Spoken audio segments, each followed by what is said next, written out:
is Paul Eden. I am the owner and managing director of a local domiciliary care company called Home Instead Senior Care. We provide care for people in their own homes throughout Stoke-on-Trent and Newcastle-under-Lyme, in other words, North Staffordshire. Hi, I'm Ben McManus. I'm the Chief Exec of Wavemaker. Our catchphrase is tech for good for all. So we work a lot in schools and community groups using technology to try and get the best out of people's interaction with tech, and we do a lot of work around sector-specific engagement using technology. So currently the technology that we're using at the moment is for a pilot project called Digital Reach and Digital Inclusion. And we are using Amazon Alexa assistive speakers. We settled on those for a number of reasons, but affordability, usability, and the ability to create skills as well, so to actually create some of the commands that it comes back with. How we're using this kit is to go into different settings across North Staffordshire and work with different people on this pilot. So there might be a group that we're working with of people who are accessing mental health and wellbeing services. We're very honest that the tech that we're using, the kit we're using, it's about play and experimentation. It's not for us to say, this is how we think we would use this if we were accessing these services. It's about, here it is, have a play, take it away, feedback to us how you're using it. And if you are someone who's accessing those services, what would you like this to do? Therefore, could we then begin to write skills, specific skills around breathing techniques or decision trees and the rest. So it's the Amazon Alexa range of assistive home speakers. And my role in all of this is to provide the people. I own a care company, so we have people we provide care for with a wide range of backgrounds. The youngest person that we're trying to engage is in their 30s, the oldest is in their 90s. Some of the people we're engaging have computer skills and are very familiar and comfortable with using the Alexa equipment. Others have never seen it before and think it's the devil reincarnate. So it's really about taking people on a journey and helping them and assisting them to understand the benefits that this sort of technology in the home can bring. The other group that we're engaging with, I am also the local chair of the North Staffordshire Multiple Sclerosis Society.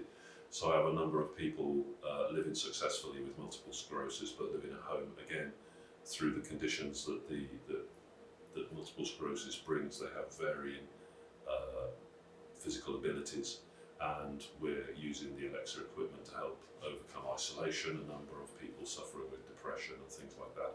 So using Ben's sort of technical expertise within Wavemaker, we've put together a number of what we're calling cards, and the aim is that we will give people on a fortnightly basis is the initial thought. Here's a number of cards, and at the beginning of the journey it will obviously be ask Alexa what the weather's going to be like today, ask Alexa what the temperature is outside, ask Alexa to play Radio 2 for you.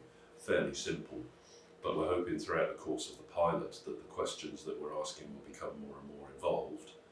We're then going to evaluate that to find out that, okay, when we started, my knowledge and expertise and the way that I felt about this was over here on the left. But slowly but surely I'm now being brought across to the right where I'm feeling happy and confident to use this equipment, and it's not seen as a devil reincarnate anymore. One of the people that I'm engaging, and obviously I need to retain confidentiality and dignity and respect, but one of the people that I'm engaging is paralysed from the neck down. It's a tetraplegic, is not an older person, is a relatively younger person and is fully tech savvy. However, what I want this person to do is take on board a more complicated piece of Alexa equipment than currently they have. At the moment they have the simple Alexa Dot. We're going to be providing them with the Alexa Show, which has the screen. What we're hoping to evaluate there is they find the Alexa Dot incredibly useful because they can speak commands to it, obviously with the physical disabilities tetraplegia brings. So with the Alexa, with the big screen, this particular person is a very keen cook. So a very simple thing, I don't know what they're going to say, but a very simple thing could be, give me a recipe for apple crumble, and it will display on the screen the relative steps for creating an apple crumble. So what we're hoping to do is to bring someone who is tech savvy, someone who already has an Alexa, but the benefit of providing them with a more sophisticated Alexa is that of use to them and does that enrich the experience? And then on the multiple sclerosis front, we've already talked about some of the physical challenges that people have. Also the isolation and loneliness that people have. So we're hoping to use Alexa to sort of help them and overcome certain challenges.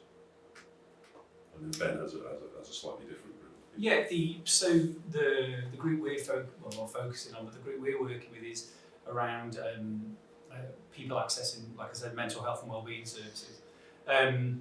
Now, because that is so broad in terms of maybe where people are at a specific time, it's not necessarily a case of one solution fits all. So, and again, like I said before, it's about us going, what you play with this and you tell us what you want. Again, for us, it's around social isolation, potentially just having someone, having AI there to then have a conversation with. Granted, it wouldn't be a personal conversation as such, but there is something there. There is some interaction, which potentially might be of benefit than that first step before actually making a phone call and having a face-to-face with somebody, let's say. We're very clear at the very beginning that actually, because we've set up these accounts, the Amazon accounts, we will be able to see what people are asking. Yeah, and the reason behind that is not to snoop, but it's just to see the kind of activity that people are. Yeah, and again, measure their journey. In the beginning, they may be struggling to interact with it, and then we're hoping through the guidance that the cards will give them and the support that we're able to give them.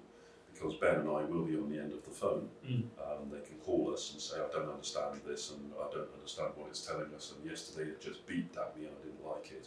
Yeah. Then we can provide support and guidance and hopefully help them along their competence journey to the point where they become comfortable with it, and it becomes an integral part of their day.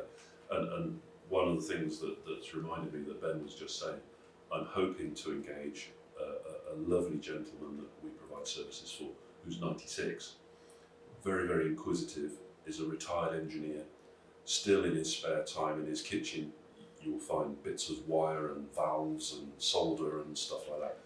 Very, very keen on all of that sort of thing, but doesn't have the internet at home, has never had the internet at home. So we're hoping that this could be the catalyst to open up just a wealth of information to a very, very inquisitive mind and help him access that type of information. The thing we found out with everything that we've been doing, it's language. Yeah. It's how people in the past. I say digital to you, that means something. Say it to my mum, it means something else. So it's the language we use and how we talk to people. And for us, in everything we do, the people are first, and the tech is just a tool to enable something. And it's demystifying that language.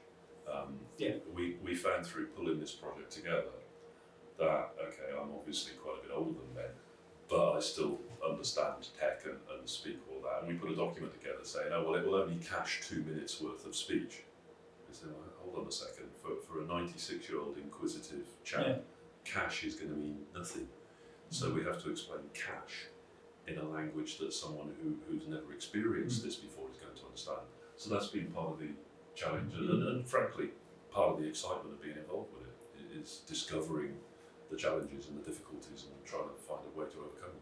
And that could be the thing when you were mentioning music there, is if we're there saying, oh, we can stream music, we can do this with streaming. Like, hang on, what does that actually mean? Yeah. So it's just about. What is Spotify? Yeah, it's not patronising, it's just what's your interests, right? Did you know you could do this? It also allows us back at HQ, but if we can see different activity, it might be that as well as a challenge card and the feedback we're getting, we upload a new skill and it'll just appear on their device. And they can suggest that 2 ways as well. So suddenly, here, try this for this week, if they're an avid gardener or something.